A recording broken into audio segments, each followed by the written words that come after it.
వినవే బాలా నా ప్రేమ గోల గుబుల్ గుబుల్గా.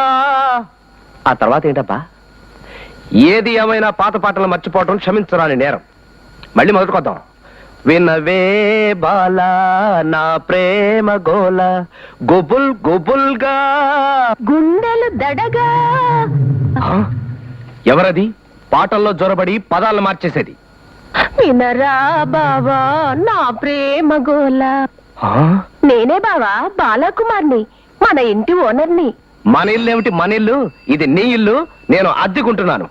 ఇంకొకసారి నన్ను బావా అని పిలిచావో ఈ సబ్బు బిళ్ళ మీకు చచ్చిపోతాను. అవేం మాటలు బావా పొద్దున్నే. అయినా నిన్నందరూ బావా బావా అని పిలుస్తున్నారు కదా అని నేను కూడా ముద్దుగా బావా బావా అని పిలుస్తున్నాను. అందరూ ఉత్తినే పిలుస్తారు, కానీ నువ్వు ఫీల్ అయిపోతున్నావు. అసలు నాకు బుద్ధి లేదు. సలక్షణంగా బాదరబంది వరప్రసాద్ అని పేరుండగా అంత రాస్తే రీఫులు అరిగిపోతుందని ఇంటి పేరులోని బాని అసలు పేరులో వాణి తీసుకొచ్చి బావా అవ్వటం, నీకు దొరికిపోవడం నేను క్రితం జన్మలో చేసుకున్న పాపం. బాధపడకు బావా, ఇవాళ నుంచి నీకోసం నేను కూడా పేరు మార్చుకుంటాను. బాలా కుమారి. బాలలో మొదటి అక్షరం, కుమారిలో మొదటి అక్షరం రెండూ కలిపి బాకు అని పేరు పెట్టుకుంటాను. ఏది ఒక్కసారి నన్ను బాకు అని పిలవ్వా బావా? బాకు అనేం కర్మ. కత్తి సుత్తి గొడ్డలి గుణపం అన్ని పిలుస్తాను, కానీ నన్ను మాత్రం బావా అని పిలవకు. నేను కాస్త ఒళ్ళు చేయడం వల్ల నీకు నేను ఆనడం లేదు, కానీ 16 ఏళ్ల వయసప్పుడు నన్ను చూసి ముచ్చటపడి మా ఇంటికి పేపర్ తీసుకొచ్చే కుర్రాడు నన్ను పెళ్లి చేసుకుంటా అన్నాడు. వాడి కట్టుకున్నా పోయేది. అవును, కట్టుకుంటే వాడు పోయేవాడు. చూడు బాకు, ఇంకా ఎందుకు వచ్చిన ఆరాటం? అయిపోయింది, 3 వంతులు అయిపోయింది. ఇంకో 10 ఏళ్లు నీది కాదనుకుంటే హాయిగా దుకాణం మూసేయచ్చు. ఈ 10 ఏళ్లు కృష్ణారామ అనుకుంటూ హాయిగా ఉండు. ప్రస్తుతనే వస్తా. అంతేనా బావా?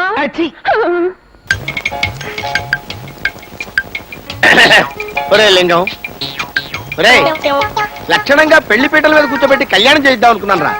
ఈ పీటల మీద కూర్చొని క్షవర కళ్యాణం చేసుకుంటున్నావురా? తప్పదు. ఆ దరిద్రుడు, సుంఠ, నీచుడు అట్లాంటి వాడి కడుపును పుట్టినందుకు అనుభవించి తీరాల్సిందేరా. ఎవరు? ఇంకెవర్రా? ఆ త్రాష్టుడు నీ తండ్రి. చెట్టు మీద కాగిగూడు తీసుకొచ్చి పొయ్యి కింద పెట్టి కాఫీ కాచుకుని తాగే రకం.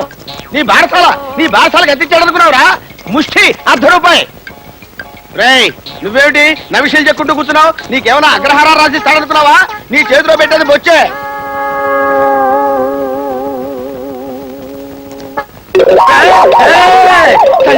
మీరా కన్న కొడుక్కి సాక్షాత్తు తమరే కట్టింగు. కన్న కొడుకులే కాదు, కట్టుకున్న పిల్లలకు కూడా గుంతులు కొట్టిన నాన్నలు.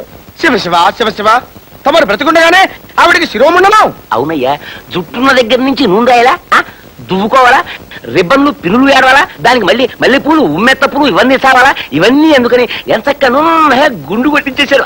అందుకే ఆ మహాతల్లి గోదావరిలో ముక్కు మూసుకొని గుట్టుక్కుమన్నది. ఇప్పుడు ఏడుస్తావుట్రా? దాని ఏమైనా గోదావరిలో నేను దోశానా? అదే కాలు జారి పోయింది. ఇంకా ఆయన చచ్చిపోలేదు కదా. చావుల సంగతి ఎందుకు కానీ ఎవరు మా వాళ్ళకి జుట్టే కాదు వయస్సు కూడా పెరుగుతుంది. మా ఇంటి సంబంధం ఉంటే చూడరాదు. అమ్మాయి అందంగా నగమాలాగా ఉండాలి. అందరం ఎందుకు అడుగుతానికి? చూడు, అమ్మాయికి సొమ్ము ఉండాలి, ఒళ్ళోంచే పని చేసే దమ్ము ఉండాలి. అంటే బాగా డబ్బున్న పని మనిషి కావాలన్నమాట. అవును. కట్నమే మాత్రం కావాలండి. కట్నం అంటే మా వాడికి చిన్నప్పటి నుంచి పెట్టిన పెట్టుబడి చెప్తాను, దాన్ని బట్టి అంచనా వేసుకో. అలాగే వీడి తల్లికి వేవుళ్ళు రాగానే వ్యాపారం పోయించానా, మంత్రసానికి పావలా బిళ్ళ పాత చీర ఇచ్చాను. అర్థమైంది మహాప్రభు, అర్థమైంది. మీ వాడు పుట్టిన దగ్గర నుంచి అతనికైన ఉగ్గు, ఆవలం, పాలు, పావుకోళ్లు, తిండి, బట్ట, వీడికైనా క్షవర కళ్యాణం మొత్తం వడ్డీతో సహా ఇప్పించాలంటారు. అంతేకాదు, అవతల పెళ్లి వాళ్ళు బాగా డబ్బున్న వాళ్ళై ఉండాలి, 4 ఎకరాల పొలం ఉండాలి, ఒక్కతే అమ్మాయి ఉండాలి. పెళ్ళైన మరుక్షణమే వాళ్ళ ఆస్తి అంతా మీ అబ్బాయి పేరు మీద రాసి వాళ్ళు గోవిందా గోవిందా గోవిందా అని వీధులు అడుక్కోవాలంటారు. అంతేనా? చెప్పగానే అల్లుకుపోతావయ్యా. అందుకే నువ్వు నాకు నచ్చావు. ఇదిగో, నువ్వు ఈ పని చేసి పెట్టావు అనుకో, నా సంహరిస్తారా? ఎందుకేమన్నాయా దాచుకుంటానా? ఎలా డబ్బు నీ మొహాన్ని కొడతాను. వారికి పెళ్లి అవుతుందా? శోభనం అవుతుందా? 16 రోజుల పండగ అవుతుందా? అవుతుంది. అమ్మాయి కడుపులో కాయ కాస్తుందా? కాస్తుంది. వారికి బారసాలు చేయాలా? చేయాలి. అది నువ్వే చేయాలి కదా. ఆ బారసాల డబ్బు ఈ బారసాల డబ్బు ఒక్కసారి కొట్టాను మొహాన. ఈ టైపులో కొట్టారా? అరే నీకు కట్టింగేరా అయ్యా. అయ్యో బాబోయ్, నీతో పాటు నన్ను కూడా తిప్పేస్తున్నావు కదమ్మా రాట్నం. ఎట్టు కుడికాలి. ఎడంకాలు కూడా మందే కదా అన్ని మనయే అయినా కుడి ఎడమ తేడా ఉంటాయి. తంగేడు బిళ్ళల ఎగిరి కాలెట్టి. ఏంటిది బావ అడావుడే కాలెట్టమంటావు ఇవాళ ఎలాగైనా సరే నా కూతురు నేను ఇంట్లో కాలెట్టించి చేస్తున్నాను కోడలుగా. ఏంటన్నయ్యా నీ పిచ్చి, ఆడికి పెళ్ళైపోయిందిగా. ఒక రోజు ముఖం కడుక్కున్నాం కదా అని ఇంకా బతుకంతా మానేస్తావా? రోజు కడుక్కుంటాం, కాకపోతే బ్రష్లు మారుస్తాం. అంటే ఏంటి? ఎమోషన్ రప్పించకండి. నా కత్తికి బావ పేకైనా ఒకటే, చెల్లి పేకైనా ఒకటే. ఏడిసే మగాడిని వెంటనే నరుకుతాను. ఎసపు నవ్వును అసలు నమ్మ నాలుగు కోసేస్తాను. వచ్చిన కోడల్ని బయటికి ఎలా పంపించాలో మీరు ఆలోచించుకోండి. మీకు నచ్చిన కోడల్ని లోపలికి ఎలా రప్పించాలో నేను ఆలోచిస్తాను. సూపుల ముహూర్తం పెట్టాం. సూపులు ముహూర్తం ఏంటి బావా? ఏంటంటే ఈ రాకాలంలో మా అమ్మాయి ఎడం కంటితో మీ అబ్బాయి కుడి కంటిలోకి చూస్తే దాని బొమ్మడి గుండెల్లోకి దిగిపోద్దని బొండుమూతి శిలక సీటీ తీసింది. తేడా వస్తే దాని వంశాన్ని మొత్తం వండుకు తినేస్తాను. సృష్టిలో శిలక అనేది ఉండదు. వచ్చాడు మళ్ళీ పెళ్లి కొడుకు. గిలకెచ్చకాలి తల్లి, నువ్వు చూసే సూపుల కాడు పొట్ట కరుసుకున్న కోతి పిల్లలాగా అయిపోవాలి. బంతే టాపు లవ్వాటు చూడు. పదండి లోపలికెళ్ళి చూద్దాం దృశ్యం. సూపులకి దిష్టి తగ్గులేదు. Hello మల్లెల్లో hi. చూసేసుకున్నారు. అరే సూపులు కలిసిపోయింది. ఆఫీస్కి వచ్చాక మాట్లాడతాను. ఓకే. చూసావా అమ్మాయి చూసాక నాకు మారిపోయింది. కుచ్చుకుందా కుచ్చుకుందా. ఏమిటి ఏమిటి? చూపు చూపు. అమ్మో గుచ్చుకుంది. అల్లుడు వెళ్ళిపోయి కూడా గిలగచ్చగలితే గిలగలాడిపోతుంది.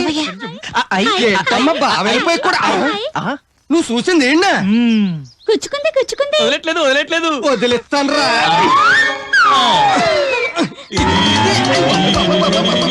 కంకమైపోయింది. అవునా? మంచి మూడ్ లో ఉంది. కాదంటాం ఎందుకు? అవునని ఒప్పేసుకోవడం మంచిది. అవును అవునమ్మాజీ, ఈ విషయం పొద్దునే చెప్పొచ్చు కదా, రాత్రిపూట చెప్పావేంటమ్మా? నీకు మంచి డిన్నర్ చేసి పెడదామని. ఆహా, ఏం కావాలి అడుగు. మంచి వంటకాలు చేసి పెడతాను.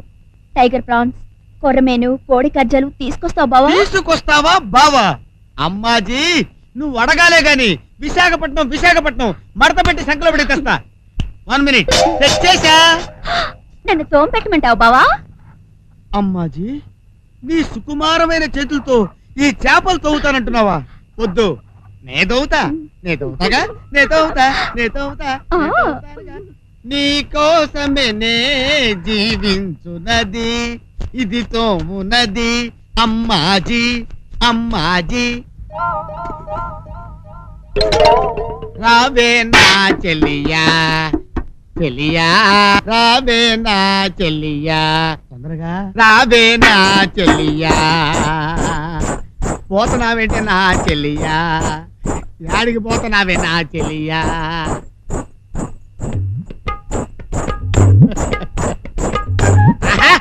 ఆ నడక చూడు, డీజిల్ వాడి దగ్గర పోతున్నప్పుడు అంతే, నా దగ్గర అయితే ఆగండి.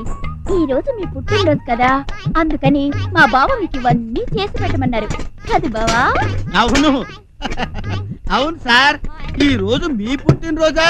అవును. నా పుట్టినరోజు అనుకుని మా అమ్మాజీ నా చేత కొర్రమేలు తెప్పించి కసకసా తోమించి ముక్కలు చేసి పులుసు పెట్టి క్యారేజీలో పెట్టుకొని ఇక్కడ తెచ్చింది. తినండి సార్, వడ్డించు. ఏంటయ్యా ఫేస్ గేర్ బాక్స్ పగిలిపోతుంది. ఎందుకు సార్? కొంచెం నవ్వయ్యా.